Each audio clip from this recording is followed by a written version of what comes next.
Yeah, like maybe like by the end, by like the last one, for instance, like footage of the week, if we've both finished Stranger Things season 4, then we both can just talk about that and maybe talk about it for long. I don't know.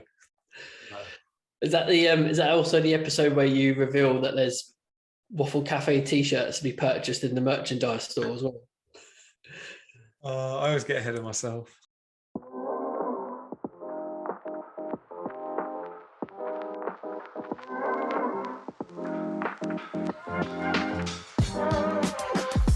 Welcome to the Waffle Cafe podcast, your regular plate of healthy, topical fun, debate and banter from myself, Ben. And Dave, as always, bringing up the rear. Sounds dodgy. I don't know that as about an opening. I'm going to have to edit that line out.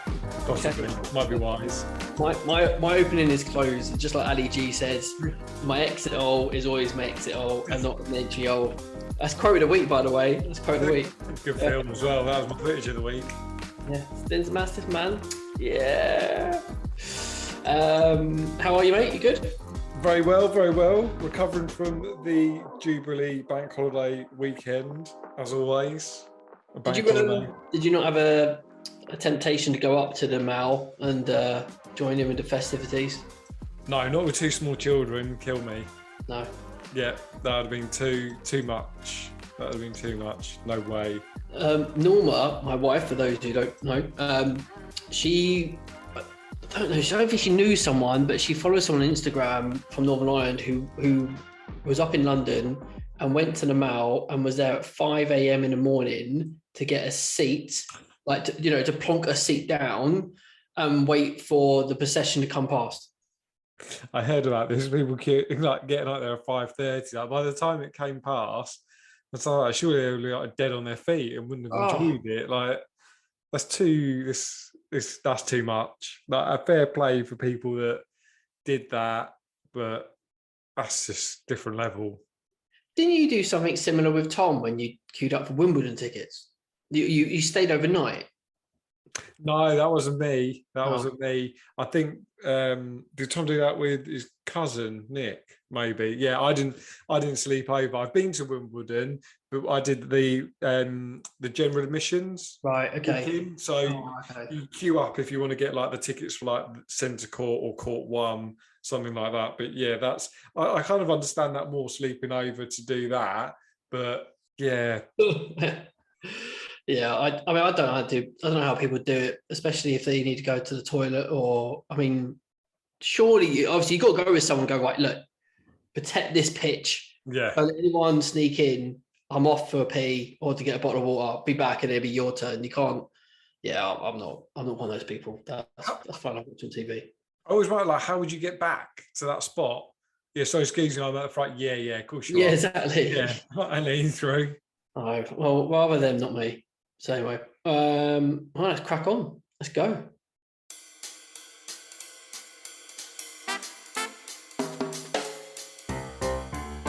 First topic up, as always, good vibes of the week, where we share something positive that we have seen that's happening in our lives, and just to bring you a good news, positive vibe to start your week off the right way. Ben, you go first because mine's a bit different this week. So yeah, you go first.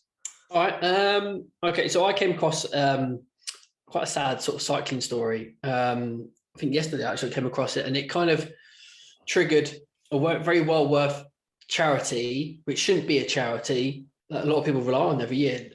So this story that I came across was this guy called Ross Deacon, and he did the Fred Whitten Challenge last year. Have you heard of the Fred Whitten Challenge? No, fill us all in. Okay, so it's arguably the hardest sportive in the UK. It's 120 miles in the Lake District. Mm-hmm. So literally it's just up, down, and then like ridiculous steep hills. Anyway, so during the sportive, he had a crash. He went over the handlebars and he ended up on the other side of the road, and a bus hit him. And he got stuck under the bumper. He was very severely injured. So his injuries included 16 broken bones, which also included a misaligned collarbone, which he needed a plate in, 5 broken vertebrae, punctured lung, extreme road rash, and the paramedics, which were on scene first, had to drain his chest because it was just filling up with blood inside the lungs. He was in hospital for 24 days and he suffers from PTSD because of the crash, which obviously is quite horrific. And the Great North Air Ambulance were responsible for getting him to hospital because obviously his Lake District is, I mean, it's like being here, it's like middle of nowhere. And that kind of sort of triggered me to think about like the air ambulance service. And I know we always come across them sometimes, like in I always used to see them a lot in the front of like Tesco's and stuff. You get a lot of people who actually I saw them in Bound Bridge actually before Christmas. Obviously asking for donations and stuff. And my wife's school, which I won't name, they had a medical emergency earlier in the year, and they had an air ambulance call, and it was quite shocking to find out because the child that they had to call for was actually it's fine now, but they did a fundraising walk to raise money for the air ambulance, and the air ambulance people came on and they basically just told them all about the actual service. And do you know there's only one air ambulance in operation in Northern Ireland at any time? Only one to cover the whole country. Obviously, you didn't know that, but yeah. Yeah, it doesn't seem a lot, does it? But but this one, I think she said it was based in Belfast, but it can get to anywhere in Northern Ireland in 30 minutes, which is quite like, I mean, obviously it's got no traffic to worry about, but you just think like, I'd say maybe Northern Ireland from coast to maybe like over to the bottom, from east to west, you're probably looking maybe 120 miles roughly, and maybe similar north and south as well. So, I mean, obviously they're quick and stuff anyway, but I just found it quite farcical that the air ambulance itself has to rely on charities and donations. Because do you want to have a guess how much it costs to run one air ambulance per day, including like obviously the payment of pilots and stuff? Oh yeah, no, it's a lot. I've looked at it before and stuff like that. There's because there's a Kent, Surrey, Sussex air ambulance. They're all county based, didn't they? They're all like location based. So it costs $5,500 per day to ride an air ambulance. Obviously, I thought it was more than that. Was it? Well, okay. Well, you take it up with them then. All right. No, I was just saying I thought it was more than that. Well, I mean, it's still a lot. I mean, $5,500 I think, per day. So, and I just kind of thought, obviously, they're not an emergency service as such as like fire, ambulance, police, Coast Guard, and even the Coast Guard are charity based. I just think it's pretty farcical that they are charity based. They should be backed. They should be backed by public money, and it's such a good, obviously this guy had a massive severe crash and incident, and they saved lives all over the place as well. So so my shout out is to all the air ambulance services, and anyone who donates them has got a good heart. So there you go.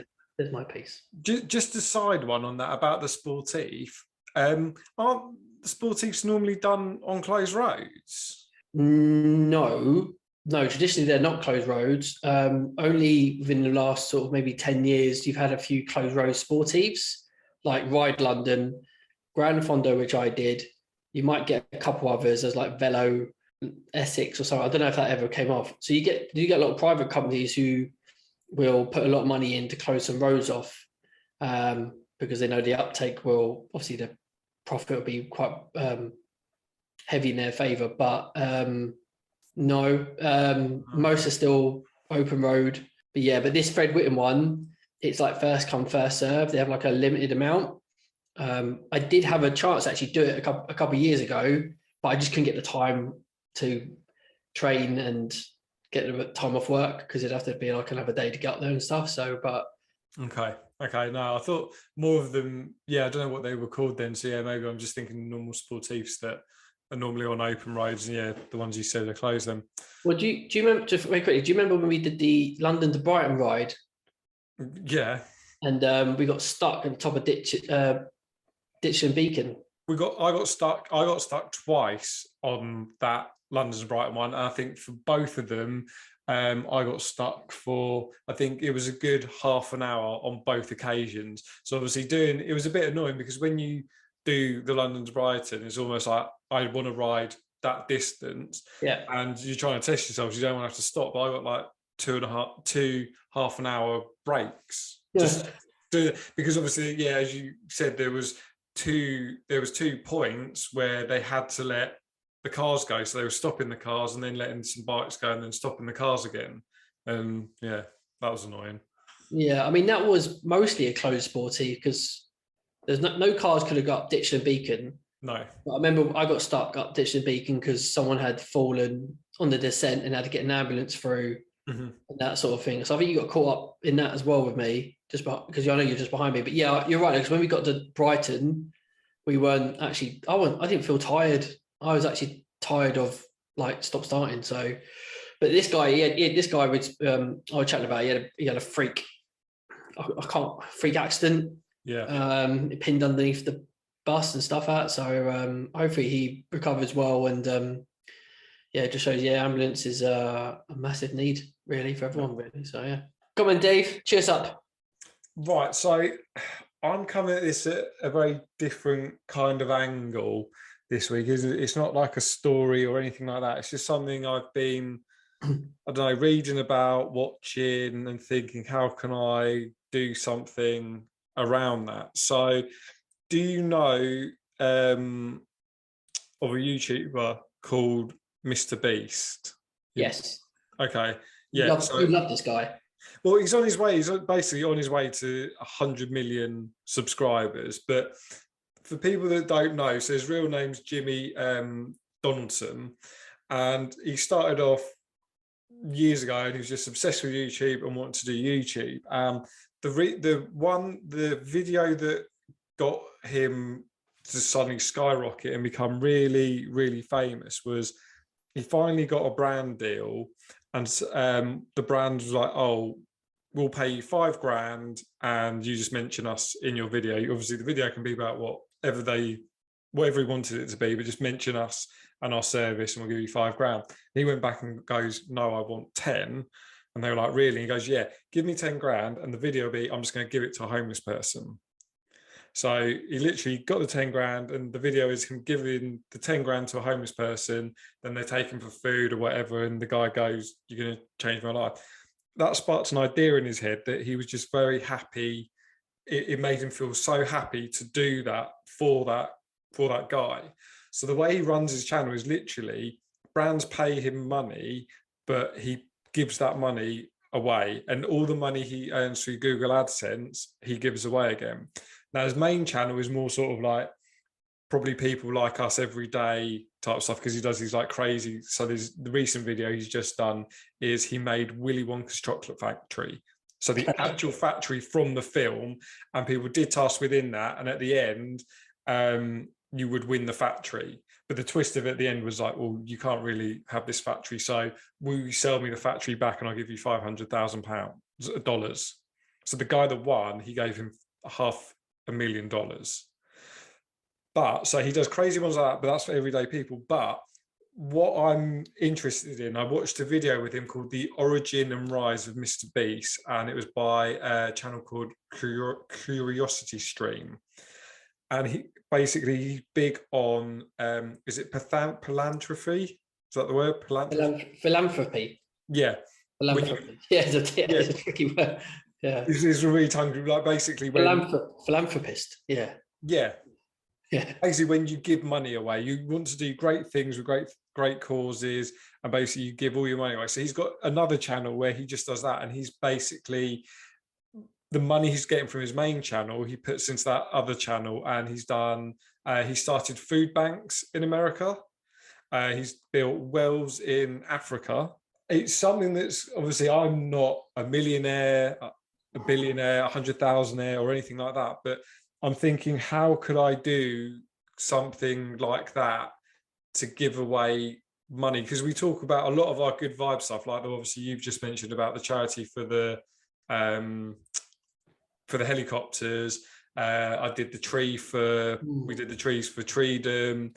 and that kind of stuff. So I'm thinking, how can I do either obviously within and around the Waffle Cafe podcast or outside of it, how could I achieve something like that with no money type thing? So it's sort of like a talk out loud thing, and how I'm going to achieve that kind of joy. I don't know whether to sort of like whether you can start like create like some kind of fund that people donate into, and then I give the fund away to whatever. But so that's what I mean. Are you asking for an idea?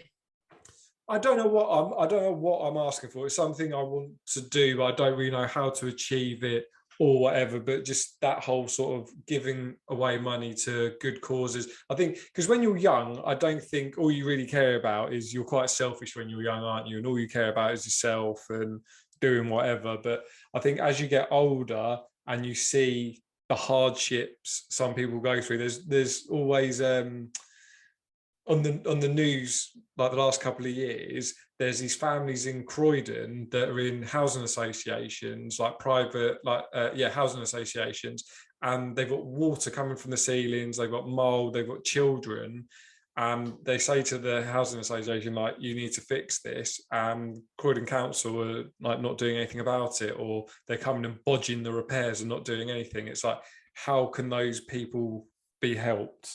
But I'm not really quite sure how to get there yet. I think when you're talking about trade stuff, it's a bit more tricky, because I think you need to know your trade and expert. Because it reminds me of a guy who I've come across a few times on Twitter, who he's a plumber, and he comes across, he asks people to suggest like the elderly whose boilers are broken, there's a plumbing problem, they can't get any heat in, and he goes and he will fix it for free. Yep. And he leaves them an invoice like for free. And often it will be, like you said, box jobs that the council has done, or other tradespeople are trying to take the mick. I don't know if I was just thinking like the food bank thing.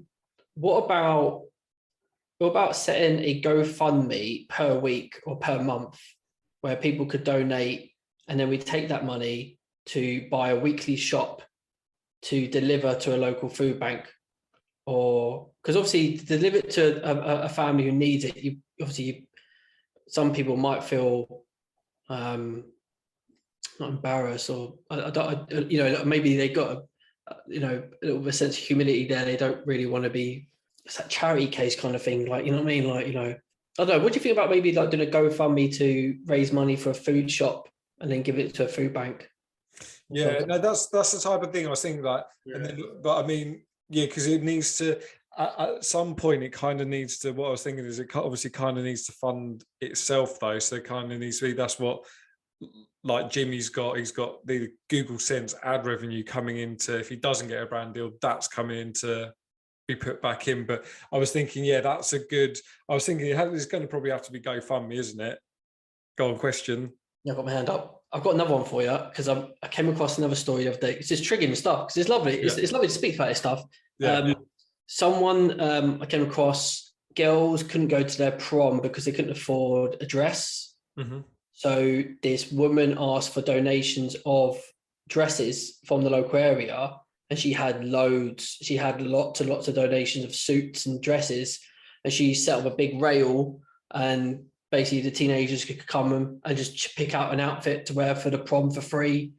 They might have got get to keep it as well. You can maybe do something, because I know you're quite into rugby. What about maybe doing like a rugby donation box of kit?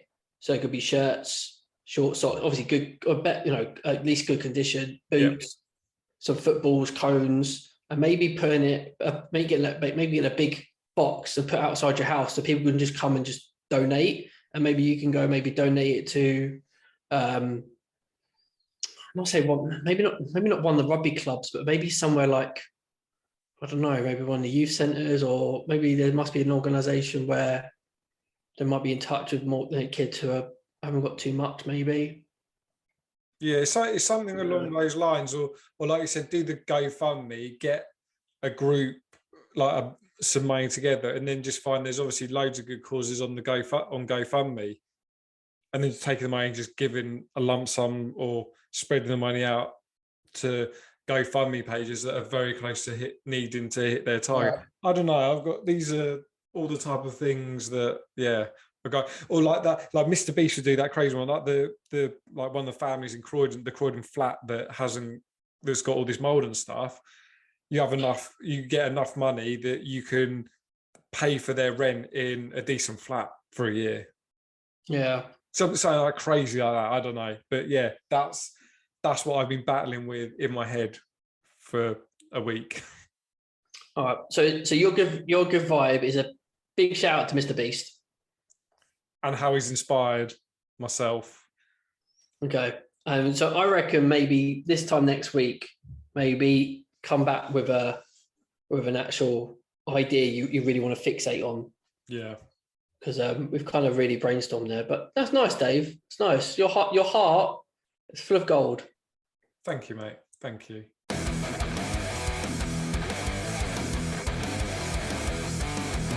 Gripe in a week time, and just in our little recess there, we rile each other up, weren't we, Dave? Actually, talking about the government, because as we're recording now, Boris is either survived, divorced, beheaded, or survived.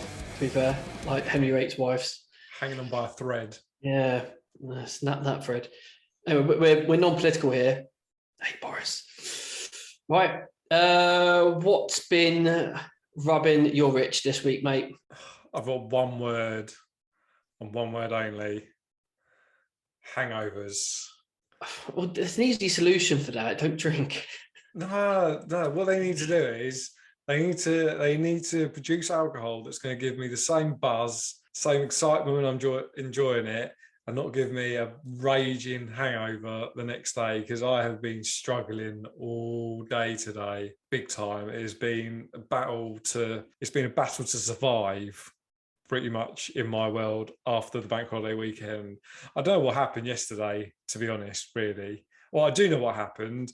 I had not much lunch, and then 2 fruity ciders, and then the Prosecco got open. So by the time I ate, I was too far gone, and there was no saving me at that point. So yeah, my gripe of the week is hangovers, and alcohol companies need to find a way to cure this hangover thing, because then they're really onto a winner. They'd say, do you know what? Think about it, if they put money into solving that problem, they would make 4 times the much money, because people would then be drinking all the time if they knew they didn't have to battle the hangover, because people go never again, and then they will do it the next weekend. But if you don't have the hangover, they might do it in the week as well, so they have more profit.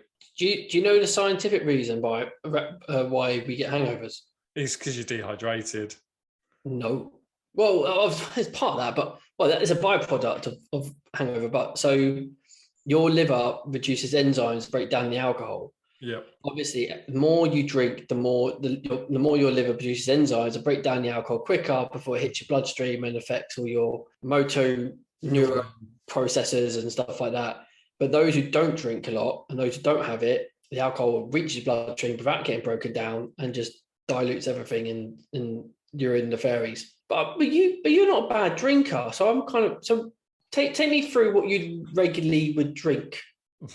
I mean, no, since having kids, you have to be, especially the age of mine, you're fully aware now of being careful so you don't have the hangover, because they still get up extremely early and still need constant care.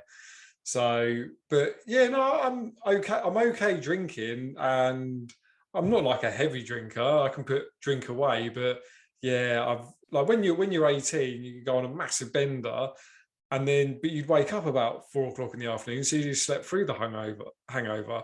But nowadays, you're up so early, it's like, oh no, I've always not suffered from bad hangovers, but yeah, I think everyone does suffer from them. Yeah, so I think yesterday, two pints of cider and 3 bottles of Prosecco. But not to myself. No, not to myself. I wouldn't be here today recording if I'd had 3 bottles of Prosecco as well. No, but yeah, 3 bottles of Prosecco, like, shared as well. So okay. But you also said you didn't have anything to line your stomach. So there's nothing to No. soak up that alcohol to delay the process of you getting drunk. So No.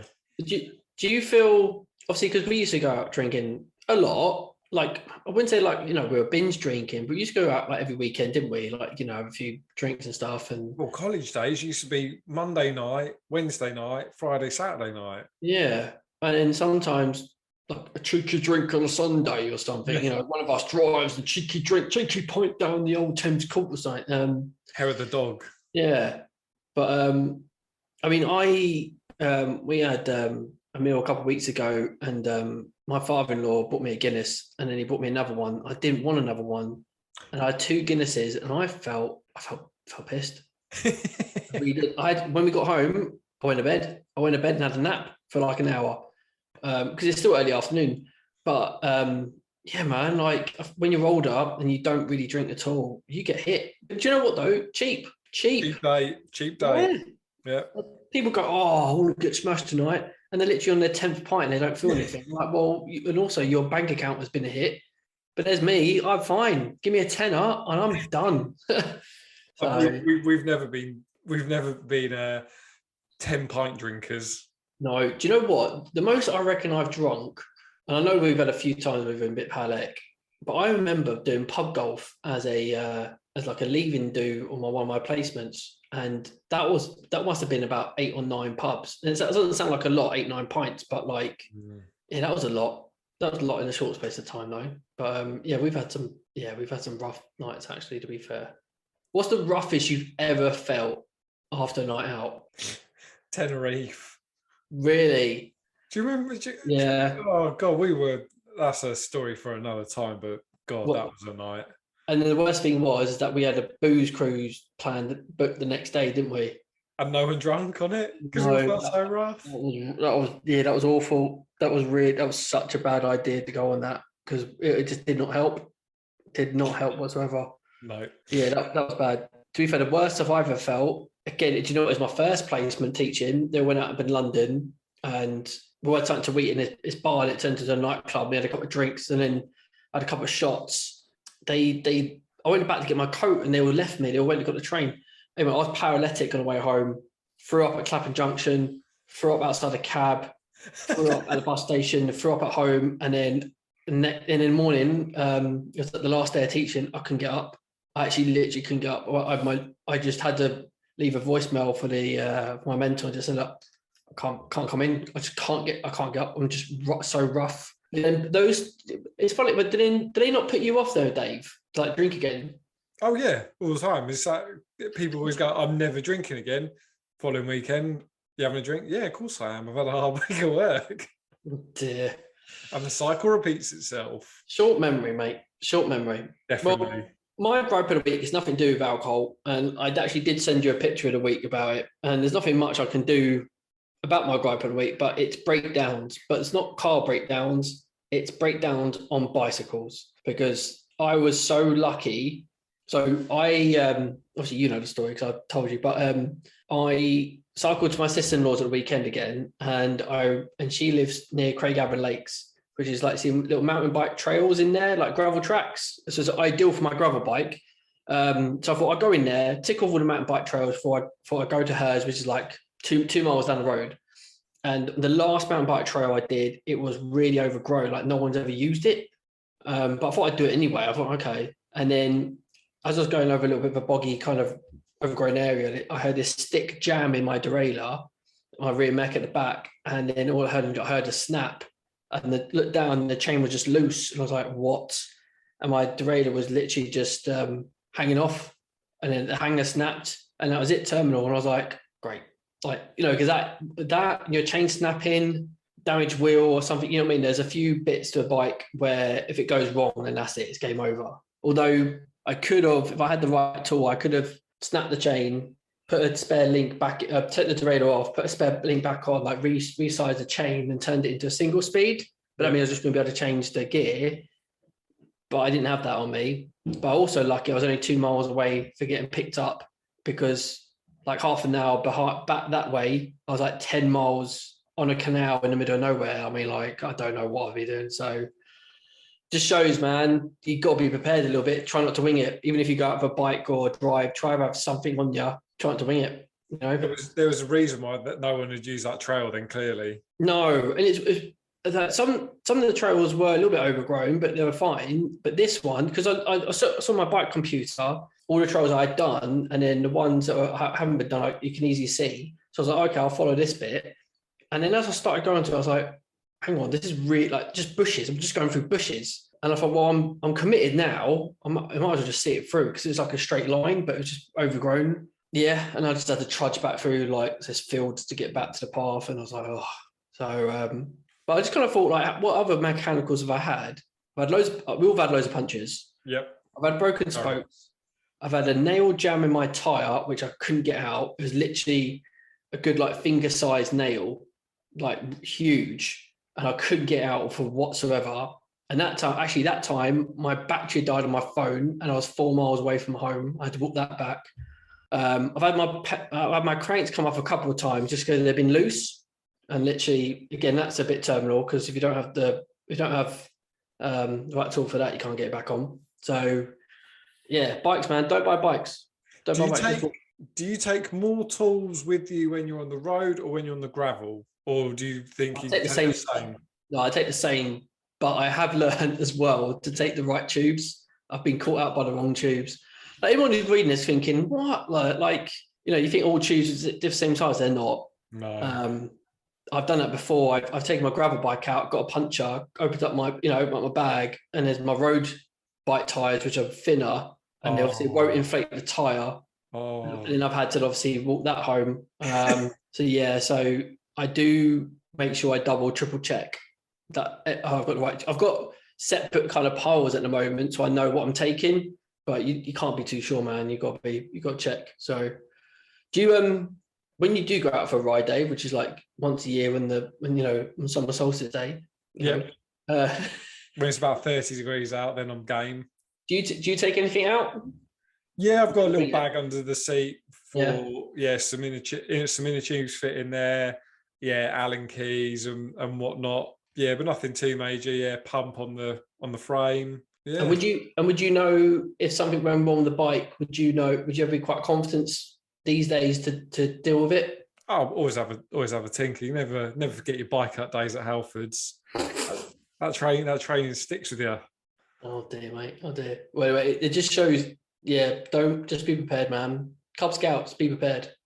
Or be prepared to fail. Yes. Tuneage of the week time.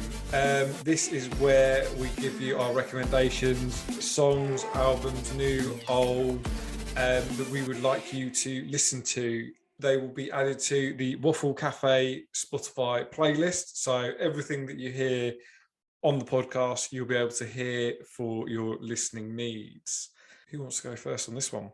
You go. Oh, by the way, mate, your tunage from last week, I listened to it, and it just basically shouts Love Island. It shouts Love Island. Well, I wouldn't know, man. I don't watch that crap. So well, I'm not sure about that. I think you will be. If you watch Love Island, it's literally the soundtrack to Love Island. It's just a Love Island track. It didn't sit with me, mate. I'm very sorry, but it didn't sit with me. So. Well, says the man that watches Love Island. But yeah, I don't watch it. I just know I just hear it in the background because my wife bloody watches it sometimes. So of course. Anyway, on the side note, you'd love Love Island, especially the soundtrack, if you like that sort of music. So maybe you should give it a go. Anyway, what have you got for us? Well, obviously, I picked it up last week, so I've had to come down this week to something a bit more grimy for your needs. So I've got a hip hop classic released in August of 1995. Oh, wow. Yeah. Do you remember someone called Coolio? Are you going Gangster's Paradise? Yes. Do you remember Gangster's Paradise? Yeah, I remember Gangster's Paradise. The soundtrack to Dangerous Minds. Yes. Starring Michelle Pfeiffer. Yes, this is true. But yeah, I was like, that is a tune. I watched the video earlier and it's like, wow, that is so old. It's like, as I walk through the valley of the shadow of death. Go on, mate. Oh, you're probably going to... we don't. I'm trying to keep the listeners, not lose them. But yeah, it's a hip hop classic. So yeah, it's Coolio, Gangsta's Paradise featuring LV. Don't know if LV was ever that famous. I've not heard of him apart from that one. But yeah, and as you said, it was part of his second album, and the second album was also called Gangsta's Paradise, so the same name. That was released in 1995. But yeah, I don't know why I have such a varied taste in music, of these summer ones to grime to hip hop. It's very, yeah. You're like a music mood ring, isn't you? Yeah, big time. What mood you're in for me? I'm just trying to think. I slightly remember not all the lyrics because of Gangsta's Paradise, because we were. What were we were year 5, year 6 at that time? I think we were. Yeah. No, 95. 95. We left. Oh, yeah, we second year 7, wouldn't we? Yeah, we left school in 2001. Did we not 2000? Okay, maybe. Okay, but 84. But I was born 84. 95 was 10. 95 was 11. Okay, yeah. Okay, yeah. You were in primary school. Yeah, we're in primary school. Yeah, we shouldn't be listening to that sort of music in primary school. Definitely not. Definitely not.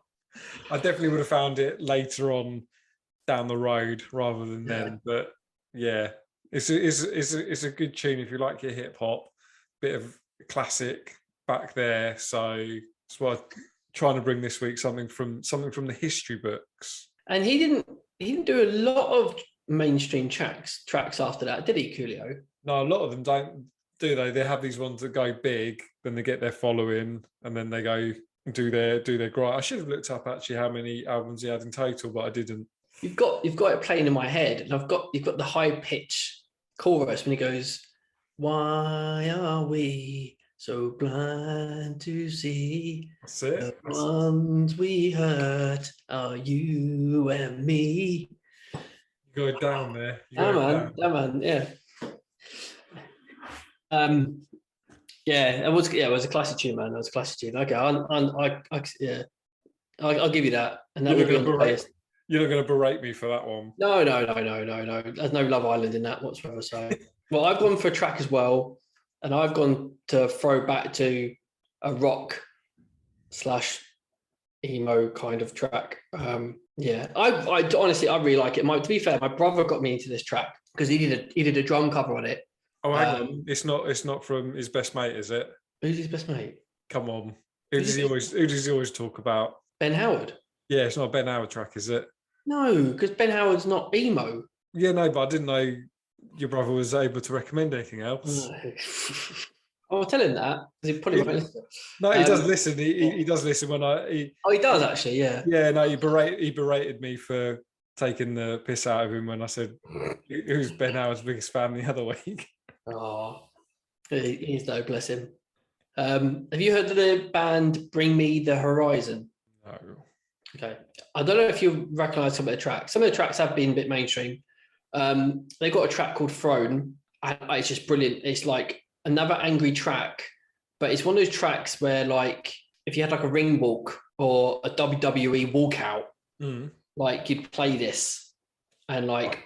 And the drop in the track is really rocky and really good. And it's all about like being sort of like knocked down and then coming back, being stronger and stuff. So one of the lyrics is, so you can throw me to the wolves, tomorrow I will come back, leader of the whole pack. And it's just like one of those things like, if you get knocked down, just come back stronger, just don't let anyone sort of beat you really. But it's a really good track. And they did a really good live version in the Royal Albert Hall. They did this concert and they had this choir as well, doing a lot of the background singing as well, and it really, really worked. So have a listen. You might like it. Would I say it's softer than Linkin Park? I'll say it's on the same lines. What makes it emo? He can get a bit angry, the singer. You quite like some of this angry stuff, abusive stuff, don't you? Yeah, like you, I'm a bit of a music mood ring. Like, what have I been listening to lately on Spotify? I've just been doing random playlists. Anyway, like I said, I try to go through like discographies and just listen to back catalogs and try and pick up songs and stuff like that as well. But yeah, I'm a bit open-minded at the moment, but they do some really good tracks. So just like, okay, if you're going for a run and you're feeling a little bit angry, and you want like some like rock running music, like play that, and you feel like, yeah, man, we want to be a bit pumped up. That's why I quite like that kind of stuff, really. So Okay. yeah, have a go. I mean, I listen to your Love Island crap. You can listen to my Screamo crap. So there you go. Let's do it.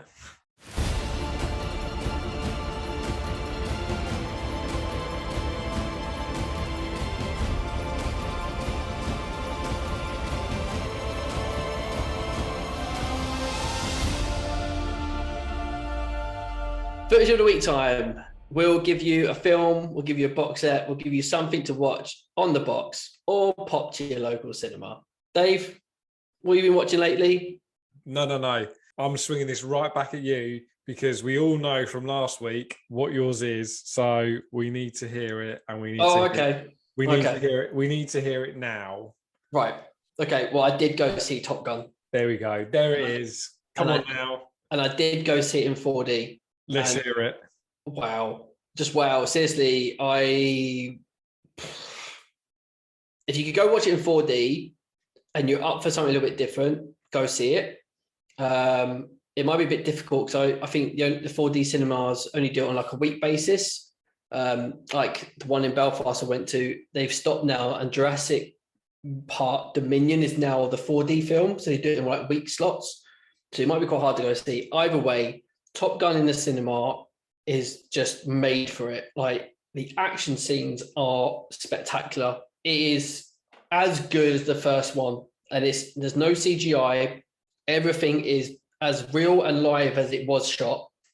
Wow. The planes used are brilliant, because I watched a few sort of background interviews with him, and there's one scene where Tom Cruise is flying I think it's the F-18 just above the desert, and he's only like 100 feet up, and that actually happened. He actually did fly at 100 feet up for that shot. And I was actually speaking to a pilot in the week, and he goes, I didn't realise, but yeah, he has his own pilot's license.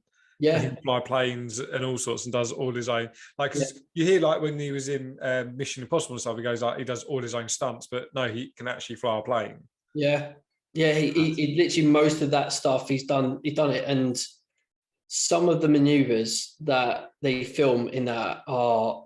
There's a couple of times I was like, "Whoa!" Like you haven't seen it before on film. It's absolute brilliant. They get the nostalgia moments right.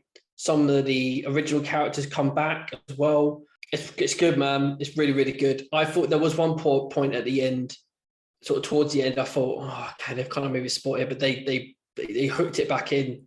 Again, I won't give any of the story away because you've got to watch it. But obviously what people will see from the trailers is that you've got Goose's son, and his call sign is Rooster, and he basically becomes one of Tom Cruise's like students, and basically they're all sent onto this mission, really, really difficult mission, and they have to practice all these maneuvers and stuff, and they have to then obviously carry out the mission stuff. But I won't obviously say anything from there. Man, yeah, seriously, I would happily go see it again. How did the 4D work? How did the 4D experience work? So it's funny because I researched, I bought the 4D tickets, and then I researched what 4D was about. After. Yeah, because I kind of thought, like, that sounds good. Oh, hang on, what have I got myself in for?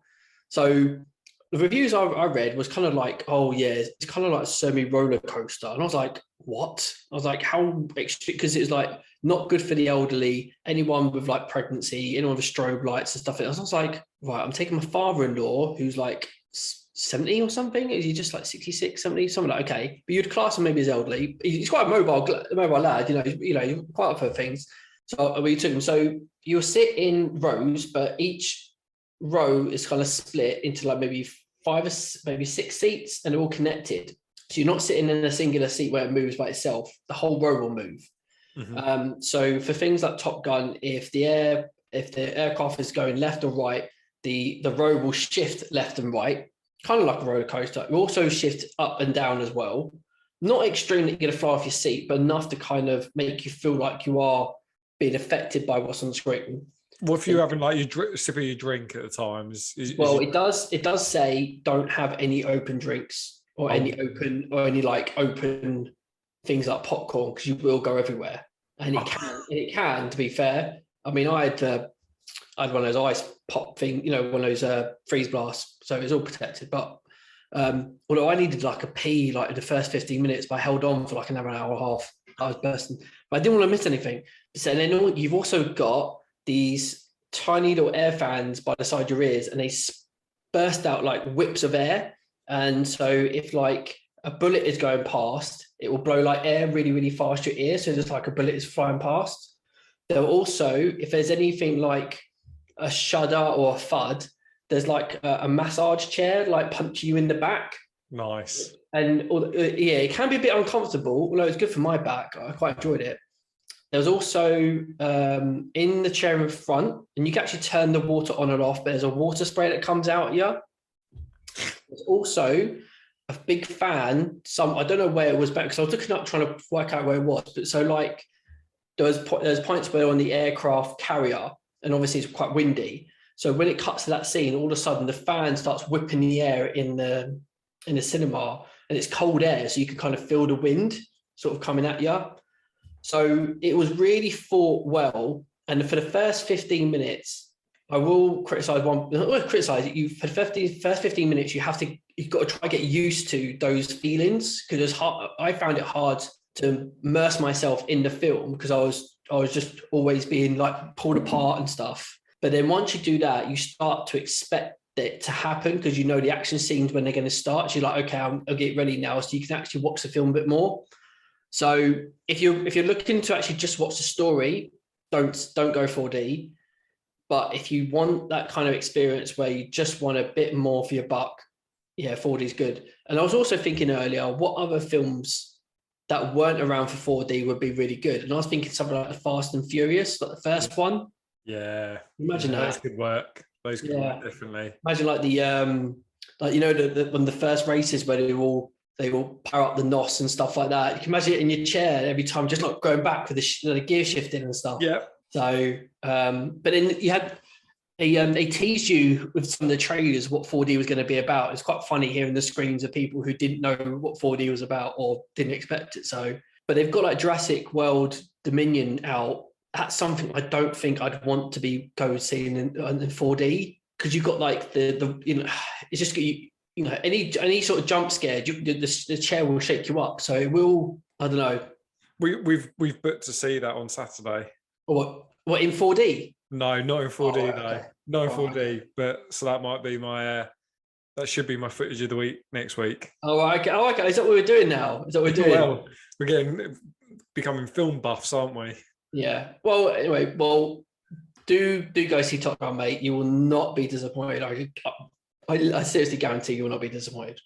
I need to go and see it, definitely. Right, so on to mine. Sorry, I was about to say edit. So you did recommend yours. Sorry, go on, carry on. Sorry, I was waiting for you to say edit. It's like, why are we pausing? It's mine now. Sorry, go on.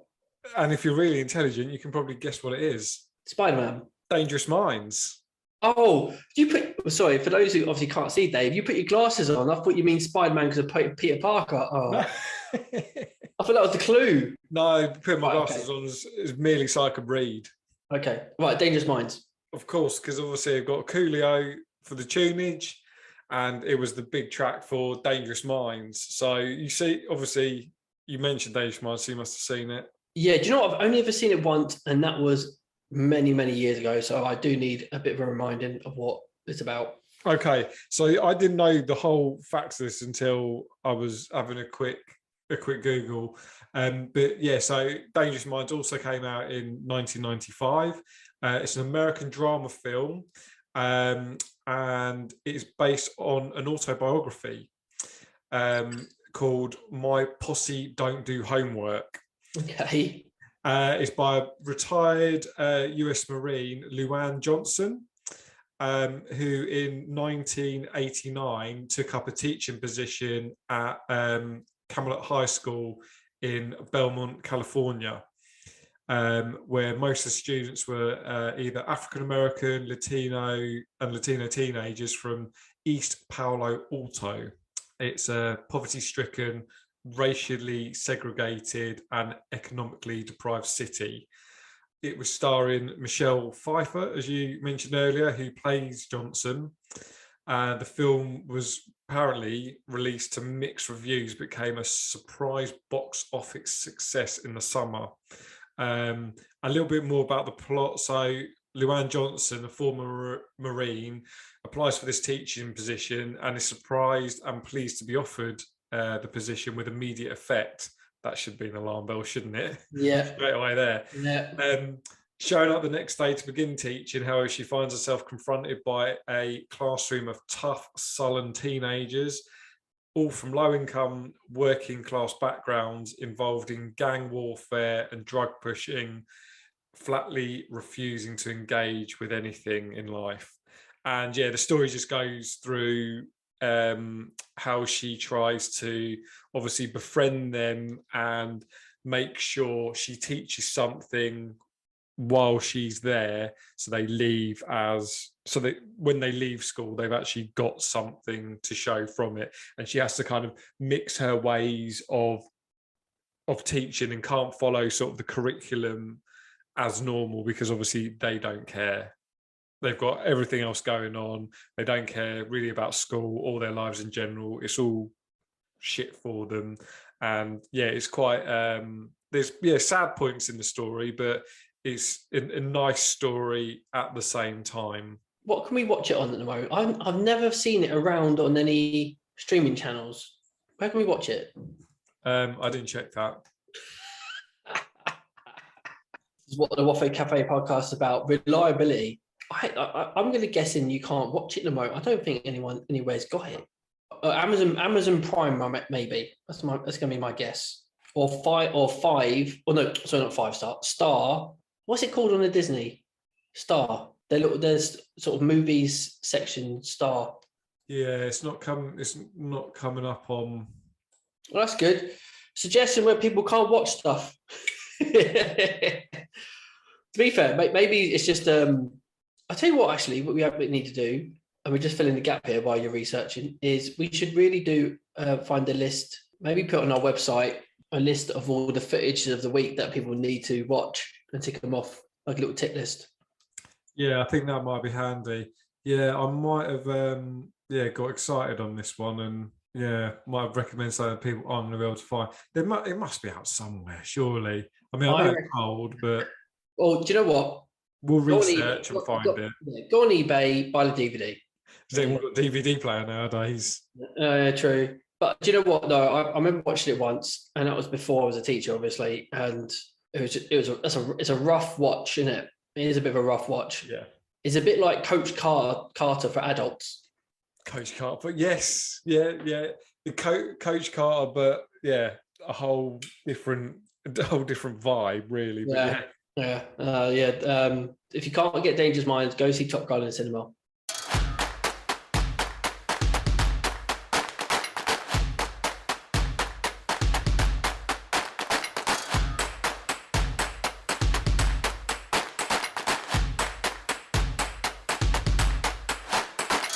Instant Replay, where we bring a sporting event back from the past that we want to discuss and share with you what happened on the day, why, who won, who lost, who cried, who succeeded. Right. Who wants to go first on this one then? You go first this time. Okay, so I'm back on the F1 streets. Okay. 2005 United States Grand Prix. Can you remember what happened?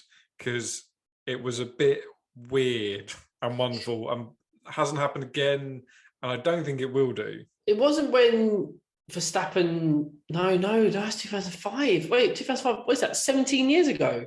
A long time ago. 17... No, I've got no clue. Okay, so on June the 19th in 2005 at the Indianapolis Motor Speedway, it was the 9th race of the season, and the event is one of the most notorious races on the circuit in those times.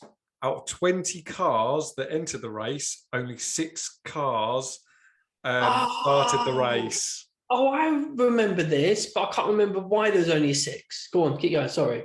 There's only 6 cars started out of 20 cars, so only 3 teams, and that was because those 3 teams, Ferrari, Jordan, and Spell it. Minardi. Minardi. Yeah, that's it. Sorry, Minardi. Yeah, so only for the 2 Ferraris, the 2 Jordans, and Minardi competed because they were using Bridgestone tyres. Yeah, was the other teams protesting against the tyres or something? It was the Tyregate. So the remaining 14 entrants were all using Michelin's, and they completed the formation lap, but then retired to the pit lane before the race started. This was because there was several tyre failures before the race during the free practices, and I think on the Friday practice and during the qualifying as well. So Ralf Schumacher crashed in the Toyota, and also then his stand-in Ricardo Zonta. Basically, Michelin advised its 7 customer teams that without reduction in speed at turn 13, the tyres provided would not last for more than 10 laps. So the FIA, the sports governing body, refused to compromise from the proposal for Michelin to allow a chicane to be installed to slow it all down, maintaining that such rule changes would be grossly unfair to the Bridgestone teams, who had come prepared with properly working tyres, and that last-minute changes to the track layout would be dangerous in case of crashes. So yeah, it was the oddest. I do actually remember seeing it back in 2009. It was the oddest thing. It was absolute farce, because they've all gone through qualifying. The FIA won't do it. This would never happen in this day and age now, because there's so much safety element, and obviously there's only one tyre manufacturer now. Everyone's on the same tyres, so it wouldn't happen. Is it Pirelli's? Yeah. Yeah, so everyone's on the same tyres now, but the disregard from the FIA about safety, going, no, we're not going to do anything about it. So the teams had to go, well, we can't race if we're going to be involved in potentially massive crashes. If the tyre manufacturer is saying they can't do more than 10 laps, it's ridiculous. And it was, I think 2005 was one of the first times where you couldn't do tyre changes anymore. They didn't do tyre changes there, so one set of tyres had to last the whole race. And where did you sit on the decision, Dave? Do you think that was the right decision the FIA made, or would you have or do you think a chicane should have been put in?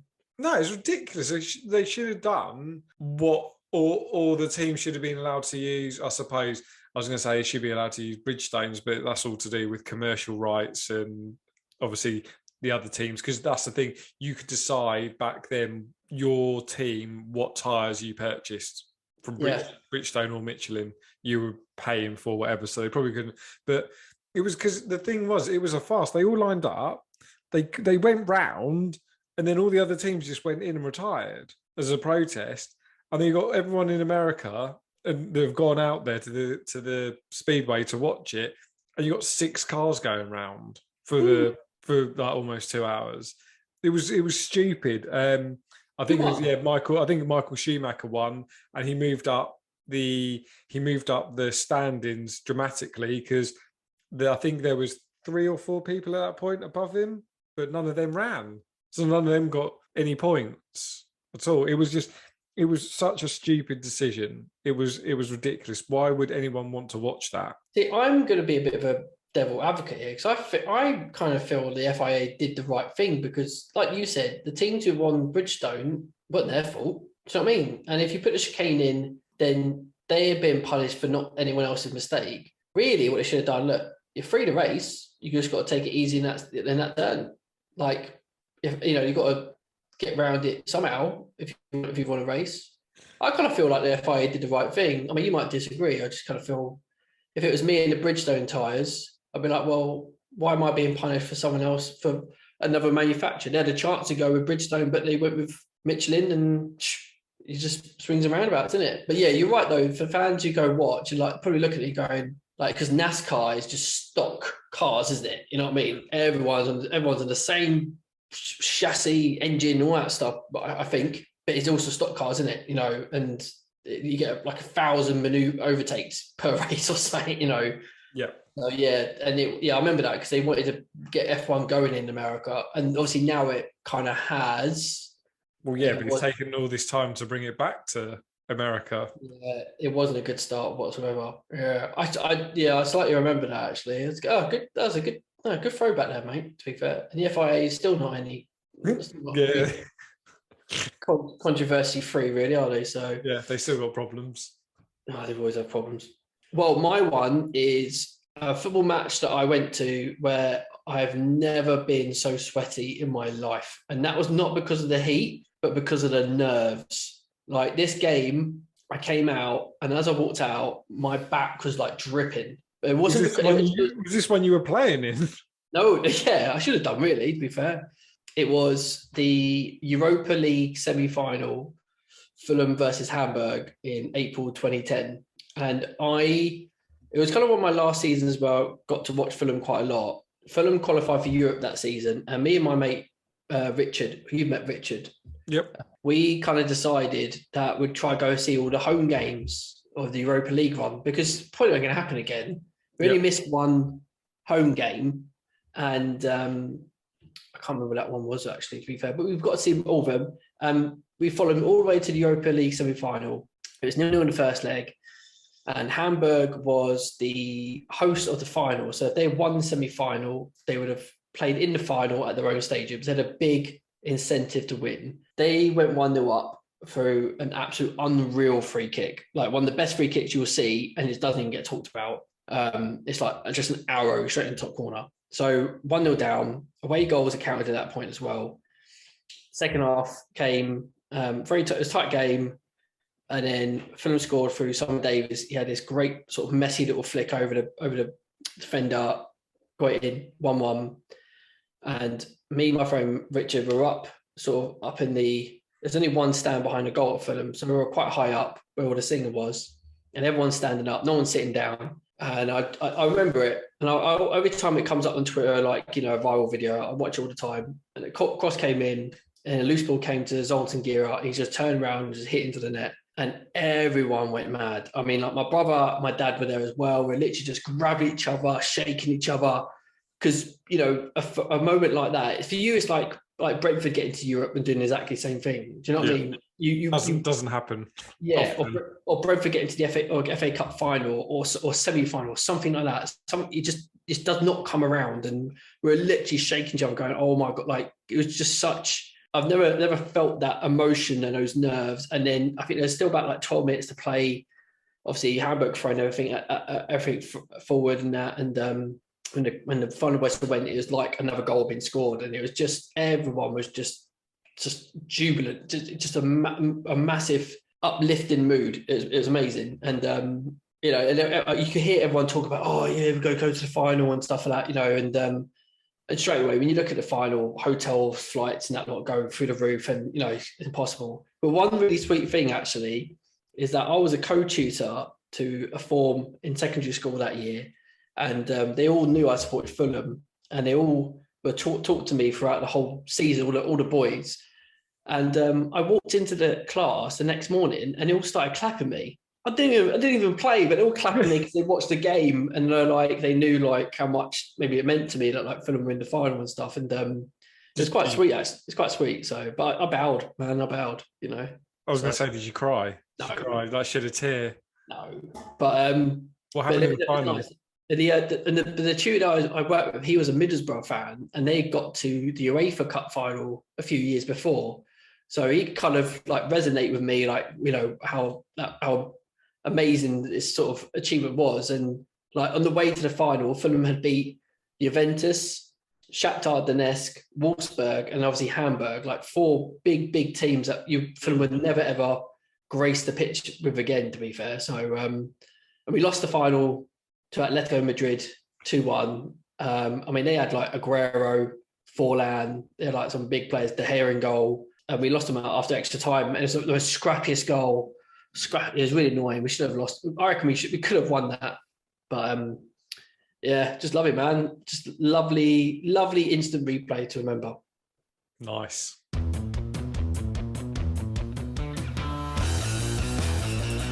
Quote of the week time, formerly known as he said, they said, we said, they said, she said, us said, the other person said. It's just too long. Quote of the week. Keep it nice and simple. We quite like this actually because we share a quote statement. It could be an anecdote. It could be you've told us a bit of a more story, haven't you, Dave, in the past? Yep. Just something to kind of get you inspired, mentally thinking, and we dissect it and try to apply it to ourselves as well. So I'll go first, actually. And it's actually something I've been saying. It's something I've been saying. So it's not much of a quote of a week, but more of a like a directive that I've been saying to myself and my wife for like the past couple of weeks, just to try and get things rolling and to keep things going. It's just 3 words: act on momentum. Like as soon as you get something going, keep it going.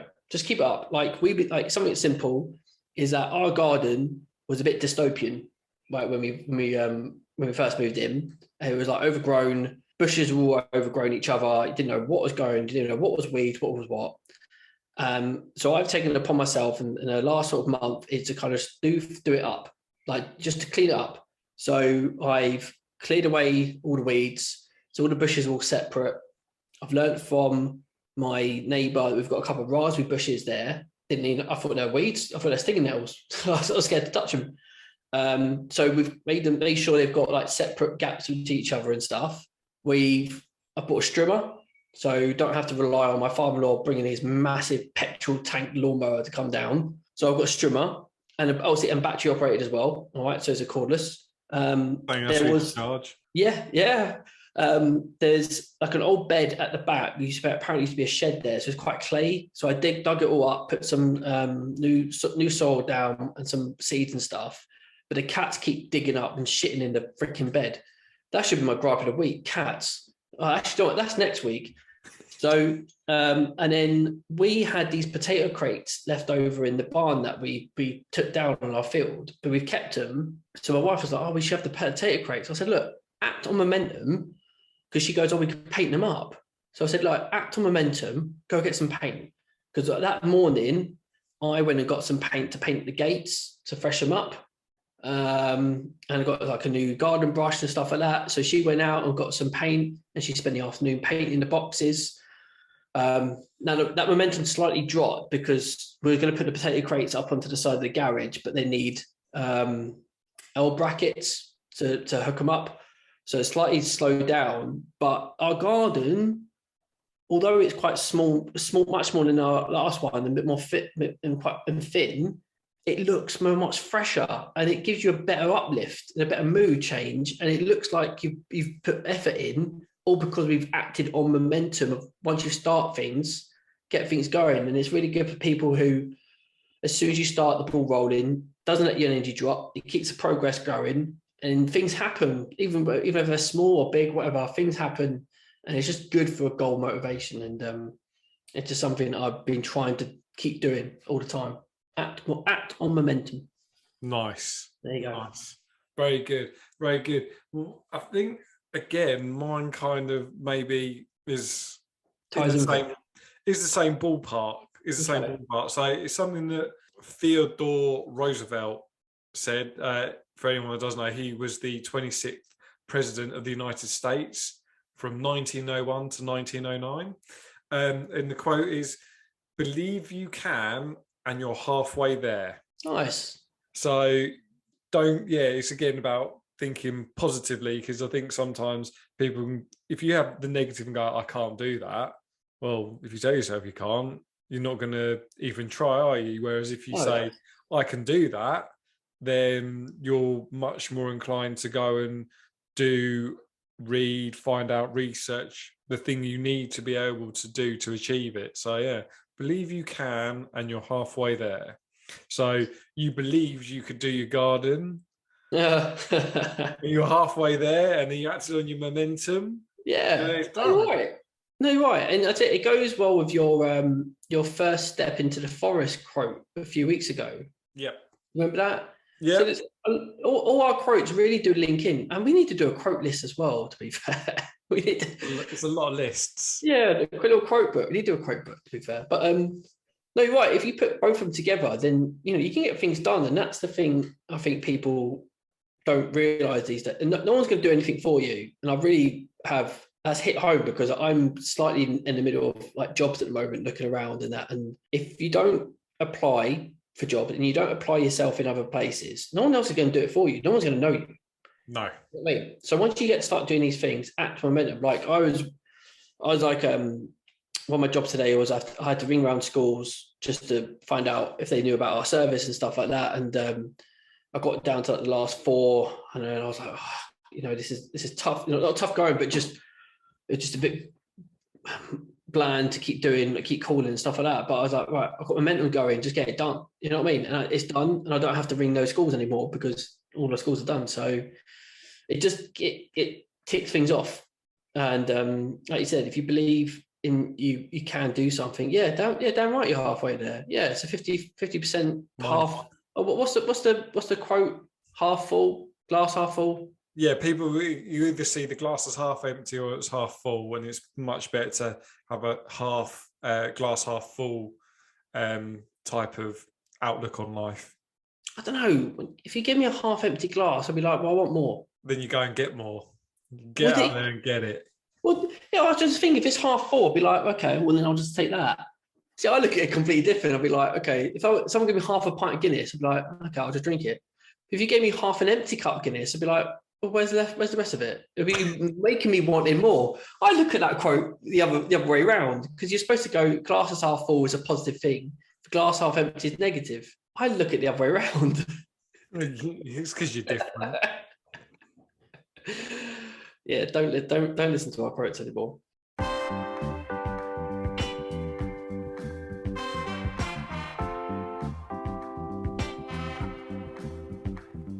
What's your price? Where we ask the other one, how much money is it going to take for you to do this?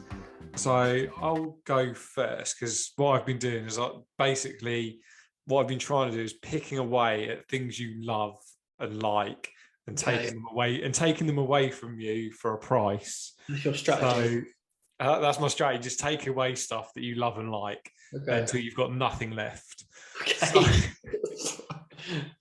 Jeez. Okay. So, like I think you said last week, you had help from Norma with your one. I've actually had some help with Hannah, and Hannah came up with this one for you. Okay. So, for those of you that don't know Ben, he is an absolute Twitter warrior. Loves Twitter. That's probably is it fair to say that's your favorite social media platform? It is. I used to be well on it. Like a couple of years ago, I used to be well on it. Now, not as much, but it's still my go-to platform. Yeah. So it's your favorite one. So, what's your price not to be able to use it for a whole year? And that's not just you can't tweet, but you can't even read what's on there. You can't open the app at all. The app's dead to you. It's not there. So yeah, you can't use Twitter for a whole year. So now I'm concerned. I am concerned though, because you said a couple of years ago you were on it, and not so much anymore. So maybe I think I would have been expensive a couple of years ago, because I used to use it for not independent a lot. Now not so much, and I just kind of use it just now and then. So I wouldn't be really. Have I got you? Oh, he's thinking. No. I'm just thinking how cheap. Would you do it for free if you're not that bothered? Would you do it for free?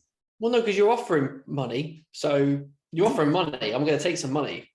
No, I'm not offering money. I said, what's your price? What's your price? It's not what's your price. It's not called would you do it for free? It's called what's your price. So do you know what? And there's money on the table. I want some money. All honesty, mate. In my head, I've got a couple of grand, but I'm thinking. But do you know what? If I want to get like a good bike out. Do you know what? I'd say 5 grand. 5 grand just not to go on social media. No, you said Twitter. Sorry, yeah, no, sorry, not social media, just mean Twitter. Okay, But right. Yeah. So yeah, five grand, just not. yeah, because then I could go, yeah, okay, hear me out. 5 grand, I buy myself really, really good, decent mountain bike.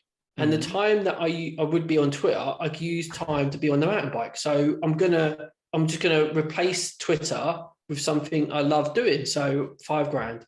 So when you're on Twitter at 11 o'clock at night, when that's gone, you'll be out on your mountain bike at 11 o'clock at night. Could do.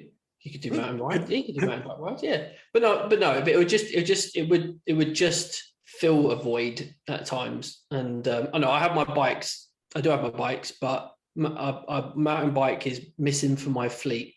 And I've always said when I do sort of get a permanent job here, because I'm currently supply contract sort of based, I would treat myself to a mountain bike. So 5 grand would get me a really good mountain bike, and I'll be happy with that. 5 grand. Wow, five. I didn't. What was you expecting? I don't know, to be honest. I don't know whether I'm expecting higher or not, but 5 grand just not to use one app on your phone. That's quite a lot of money, isn't it? No, but honestly, if like tomorrow Twitter ceased to exist, I'd be fine with it. I mean, I would be fine. I kind of got to the point with Twitter where like, okay, I enjoy scrolling through. Quite enjoy freaking. I like the funny stuff. I like the thread stuff. I like seeing the old viral things and that lot. You know what I mean, like throwbacks. Apart from that, I'm not as constant on it as much anymore. You know, and I think the community I think even you tweeted about it actually in the week. The community side has kind of died a little bit. Oh God, yeah. I asked a question, and you used to be able to tweet something, put a few hashtags, and yeah, you'd get stupid responses, but you'd get a whole ream of like I think I've got less than 200 followers on Twitter, so it's not like my personal like followers are replying, but yeah, you put the hashtags in, so it got to the area that you needed, and people will reply. And the last couple of things that I've asked questions about, nothing, not one reply, not even someone taking the piss or being unhelpful with a reply. Nothing, not even one reply. See, I was tempted to reply taking the mick, but I didn't want to be that person. So. But you're right though. Like my cycling account has got just under 4,000 followers, but I've been losing followers every month, like 10 followers a month or something, just random. I don't know if it's because I'm not based in London anymore, because London is quite a hub for cycling and things to do and stuff. You know, it's just that I think it kind of transitions over from real life into virtual, like a community. And but I did post a really cool picture of my bike in this kind of like dark hedges kind of tunnel up that lane that I found the other day. That was good. And, yeah, and it got like 40 likes, and I've hardly ever get anything like that whatsoever. And I just kind of thought, so I'm just thinking now, okay, so is Twitter just for like unique pictures? I thought that's what Instagram was about, but then Instagram is really vain in itself, and that's really hard to get things going. And it's such a, what's the word?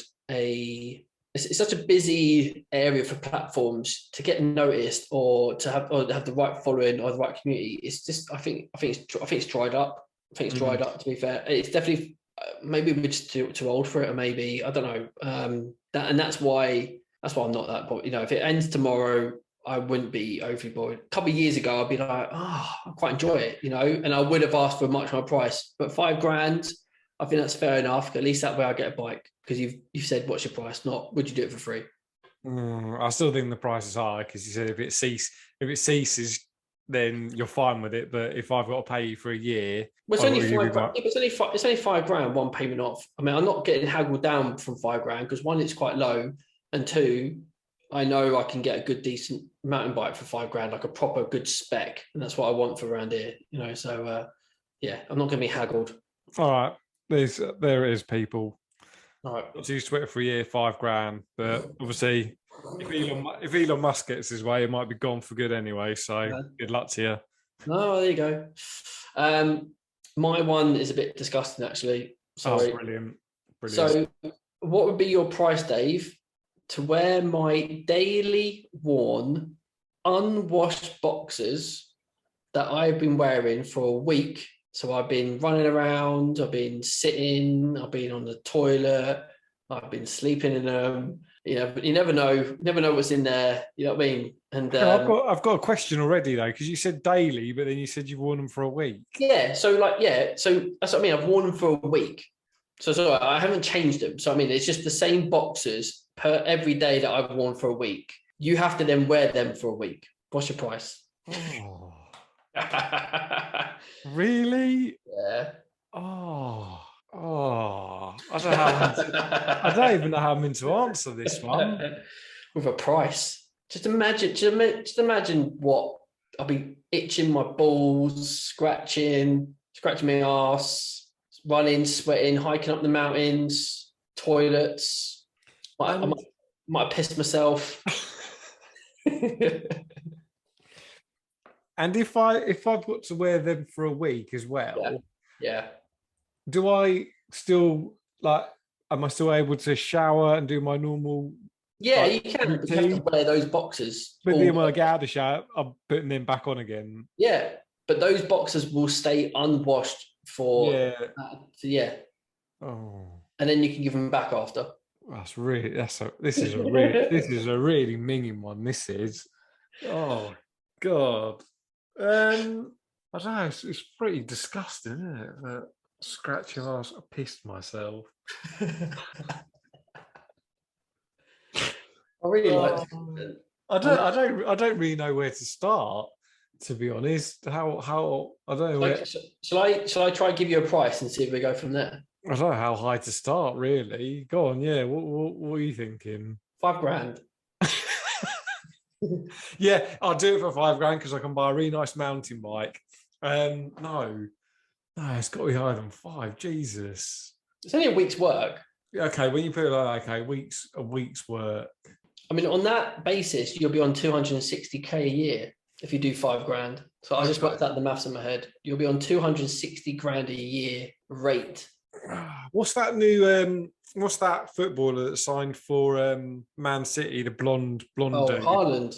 Yeah, Haaland. What's he on? I think he'd be on like 400 grand a week or something. Yeah, let's go there. Let's see. 400 grand. Yeah, let's start there. I'm starting on 4. That one's pretty. Come on, like back, sack, and crack last week. That was pretty low, so I've got to make some money back. I think I'd rather do the back, sack, and crack for cheaper than wearing your week-old stale boxes. Okay, what about 20 grand? That's £20,000 cash just after a week of just wearing some crusty boxes. Oh, yeah, they might start smelling and itching. Might get rashes. Yeah, might have to go pay for private medical insurance afterwards. 20 grand. 40. I'm going to go 30 then, aren't I? All right, I'll do it for 30. Oh, even the thought of it. I'm just agreeing. Do you know what? I'm just agreeing for 30 so we can get off this topic. It's made me feel. Oh, that's a haggle of the century. 400 grand down to 30 grand, under 10% of what you offered. Nah, do you know what? I'm just agreeing so I can get off this subject. It's making me feel weird. You need to get off your arse, actually. To be fair.